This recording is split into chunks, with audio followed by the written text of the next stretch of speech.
Pleasure to be back in Southport. Lovely to be at another sweltering hot flower show. And also very nice to be involved with Broadhursts.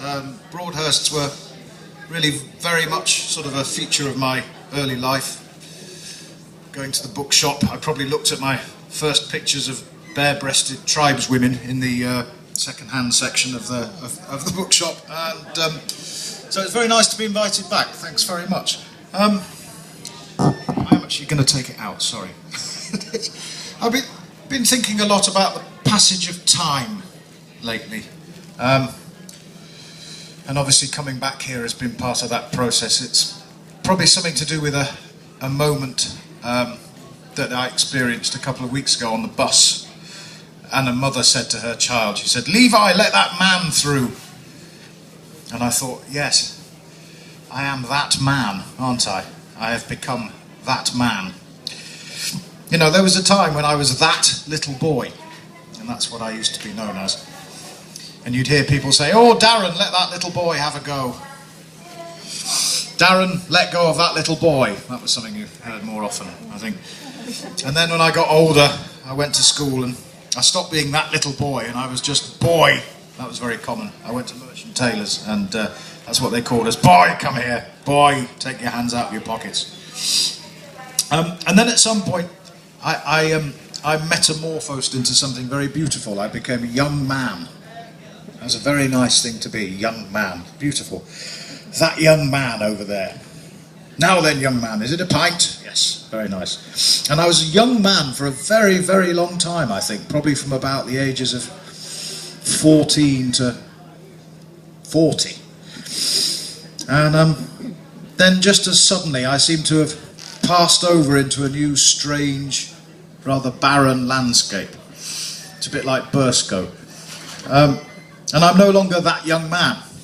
I'm just a man. "Who's at the door?" "Oh, it's just a man." "Don't go in there, Reenie. A man's been in there." And I'm waiting for the next bit, where you become the gentleman, which sounds quite nice. It sounds quite nice to be known as the gentleman. But maybe it isn't when you actually become it. "Mind out, will you let the gentleman sit down? Leave the gentleman some air." I'm not sure whether it's a good thing, and I'm not at all sure what comes after the gentleman. The deceased, I think, possibly. But the reason I mention this is because it's been a very long time actually since I had a book out. I wrote 2 novels before this one. I think the last one was out in 1948, something like that. And what struck me is, it's actually been 14 years, and what struck me really is the difference between the questions people ask me now and the questions people used to ask me when the first one was out, when I really was a young man. And back then, people always used to ask me, "Is it real? How much of that is made up? Which bits really happened and which bits are your own imagination?" And no one's asked me that this time round. And I've started to wonder why that might have been. And there's 2 theories, really. I think the first is that sort of young people, they probably haven't done very much with their lives.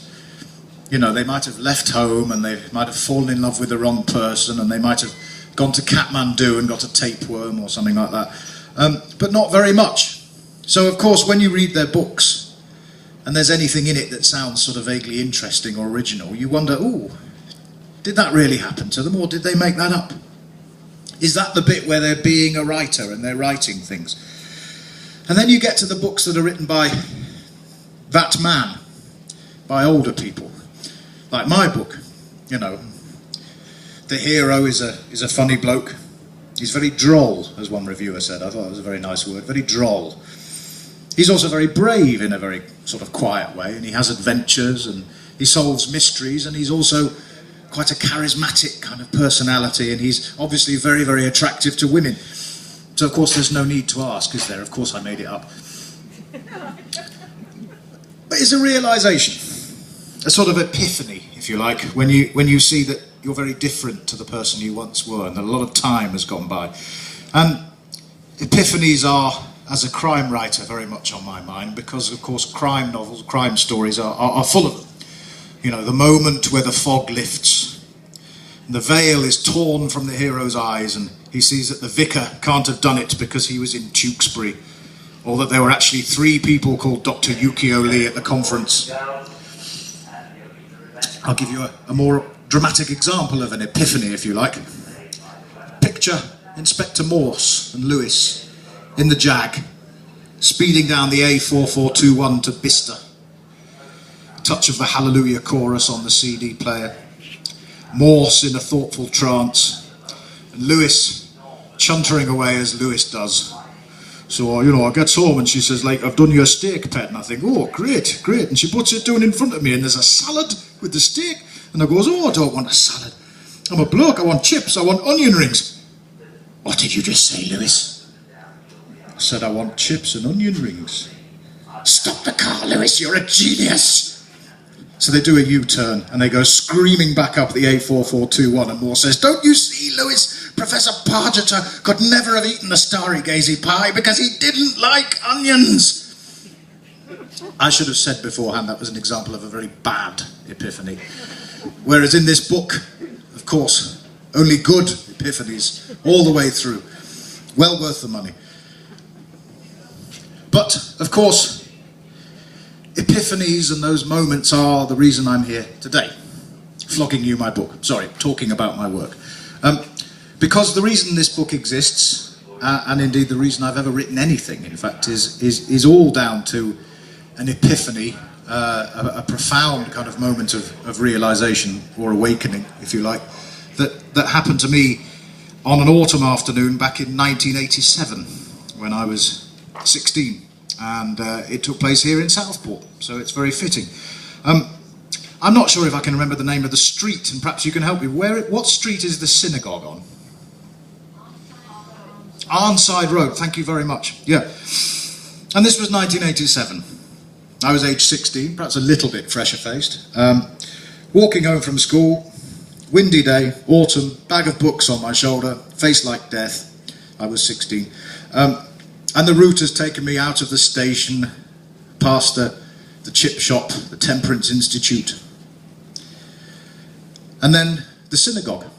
And the synagogue was busy that day. It wasn't often busy on a weekday, but it was Yom Kippur. It was the Day of Atonement. And the doors were open and the car park was full of men in their prayer shawls. And from the inside of the building you could hear a ram's horn being blown.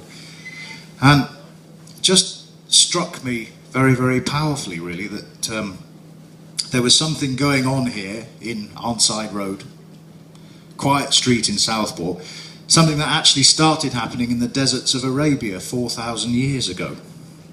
And due to something very, very beautiful about history and time and the movements of people and ideas, it's now happening in Southport, on a very, very ordinary street with a bunch of blokes digging up a gas main on the corner. And that, to me, that was a sort of sudden vision of the sort of haunting beauty of the human world.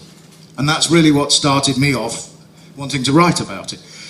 Years and years later, I read a letter that the poet Philip Larkin had written to his girlfriend who'd just bought a little house in Northumbria. And he said, "Do you realise that you have one of the great rivers of England running down the end of your garden?" And she did. She had an ordinary house, I think in Alnwick or Morpeth or something like that, but it turned out that at the bottom of the garden was a small tributary of the Tyne. And reading that took me back to that sort of vision that I had outside the synagogue, because that too was a moment when I realised that there was a great big river, if you like, a great big stream of ideas and languages and rituals and peoples, literally running through everybody's backyard. And then many, many years after that, I moved into a part of London called Topham. You might know it from the football club or possibly from the riots, but there's a lot more to the place besides both of those things. And I moved into this area, and on my very first day, I woke up, and many of you will know if you move into a new house, its sounds are sometimes quite unfamiliar to you for a few days. You don't know what the boiler sounds like and the creaking of the door, and I woke up with this strange roaring sound. And my first thought was one of great fear. I thought, what kind of a house have I bought with this roaring sound outside? And I looked out of the window, and it was the very distinctive noise of wheeled luggage being dragged across the pavements. That's what the noise was. And the sound, perhaps in a way, was rather like a river. And there's a river of people arriving and leaving. And that was something that was very, very much happening in that area at that time, 2006. Lots and lots of people were arriving from Eastern Europe and also going home again. There was a constant traffic of people. It was like a river of history. Tribes of people moving across the continents, flowing right past.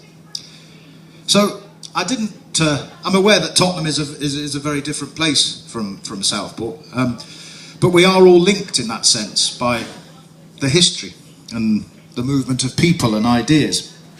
And that's really why I chose to write about that place, because I was there, and I found it beautiful and fascinating. And I think that everywhere is similarly beautiful and fascinating if you have the luck to see it. So I thought I might just read you a little bit and then leave you in peace. You're welcome to come and talk to me or buy a copy or have a copy signed or something like that. I'm just going to read a small passage.